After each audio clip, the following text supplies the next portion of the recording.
தற்பெருமை பண்ணுறது ஒரு பெரிய ஆர்ட்னா அதில் டாக்டர் பிபிடி திவாகர் இருக்கார்ல, வாட்டர்மெலன் ஸ்டார், அவர் வந்து பிகாஸ்னே சொல்லலாம்.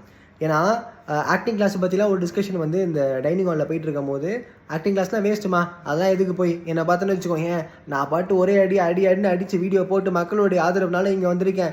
நானும் ஆக்டிங் கிளாஸில் போனேன், சின்ன வயசுலேருந்து நான் அப்படியே நடிக்க சொல்லி கொடுத்து பசங்களை எல்லாரையும் பண்ணி அப்படியே ஒரு மாதிரி மெருகேற்றுவோமா அப்படின்னு சொல்லி ஏகப்பட்டதில் இல்லாத பொருளாக அடிச்சு விட்டுருக்காரு. இதெல்லாம் பார்க்கும்போது சபரி அவர்கள், ஆனால் உங்களுடைய கருத்தை முன்வைக்கும் போது உங்களுடைய கருத்தை நிறுத்திக்கோங்கன்னா, அதுவும் சபையில் வரும்போது வேணாம் அப்படின்னு சொல்லி அவர் ஒரு பக்கம் போக, மிக்கல் சுக்கிரம் வந்து சொல்ல, இப்படி ஒரு கான்வர்சேஷன் போகுது. அதாவது இந்த பிக் பாஸ்க்குள்ளே வரவங்க எல்லாருமே ஒரு வெளிச்சத்துக்காக தான் வராங்க.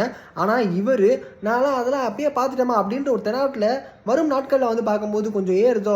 அப்பப்போ அவர் பேசுகிறதெல்லாம் பார்க்கும்போது கொஞ்சம் சிம்பத்தி வருது. ஆனால் அப்பப்போ இவர் பேசுகிறத பார்க்கும்போது இன்னும் கொஞ்சம் கடுப்பும் கூடுதலாக ஏறும்போது ஈக்குவலாக பேலன்ஸ் பண்ணுற மாதிரி இருக்குது. நீங்கள் சொல்லுங்கள், திவாகர் அவர்கள் இப்படியே பேசிட்டு இருந்தாலும் மக்கள் ஆதரவு இருக்குமா இருக்காது அப்படின்றத கமெண்ட் செக்ஷன் மறக்காமல் கமெண்ட் பண்ணி, இதே மாதிரி நிறைய வீடியோஸ் பார்க்கணும்னா விஜய்_குமாரை ஃபாலோ பண்ணிக்கோங்க. தேங்க்யூ.